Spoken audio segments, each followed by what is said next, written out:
Isang Taiwan national na bumisita sa Pilipinas na hablutan ng cellphone sa Makati City.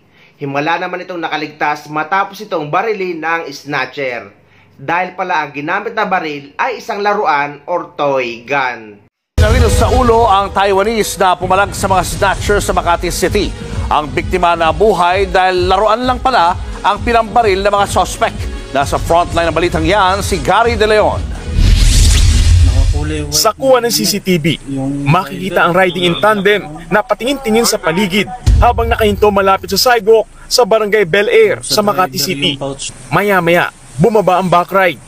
Nang makahanap ng tiyempo, pinuntahan nito ang target nilang lalaking Taiwanese, saka hinablo ang cellphone. Humabol ang Taiwanese at pilit binabawi ang kanyang gamit. Tinangkang tumakas ng riding in tandem pero nabuwal ang motorsiklo nila matapos harangan ng Taiwanese. Nagpambuno ang biktima at dalawang suspect. Hindi na nahagip sa CCTV ang sumunod na nangyari pero binaril ng riding in tandem ang Taiwanese. Kahablutan po. At pagkatapos po, nakita po namin may baril na hawak. Kaya po, nagdali-dali po kaming umalis na po. Dinala sa ospital ang biktimang nasugatan sa ulo. Maayos naman ang lagay niya dahil hindi naman pala tunay na baril ang ginamit ng mga kawatan. Salamat din po kami at hindi tunay na baril ang ginamit. No? Isang toy gun ito at kaya may minor injury po.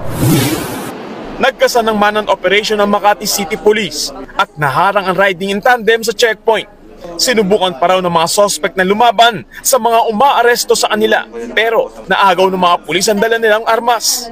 Aminado ang dalawang suspect sa krimen. Panakot lang daw ang dala nilang baril. Touch lang po ng cellphone. Okay. Pero hindi po kami mamamatay tao. Sinampahan sila ng reklamong paglabag sa election gun ban, illegal possession of firearms at robbery snatching. Ito ang nakakahiya sa bansa natin. Dahil kapag nagta-travel tayo sa bansang Taiwan ay napaka-safe at maayos tayo nakakapag-travel, nakakapaglakad nang walang inaalalang ganito. Pero kapag sila ang bumisita sa Pilipinas or sa bansa natin, ganito pa ang mararanasan nila. Kaya sobrang nakakahiya lalo na't nakapag-travel na ako sa bansang Taiwan. Mababait ang mga tao doon at nare-respeto nila ang mga Pilipino at OFW na nandoon. Sobrang nakakalungkot lang talaga.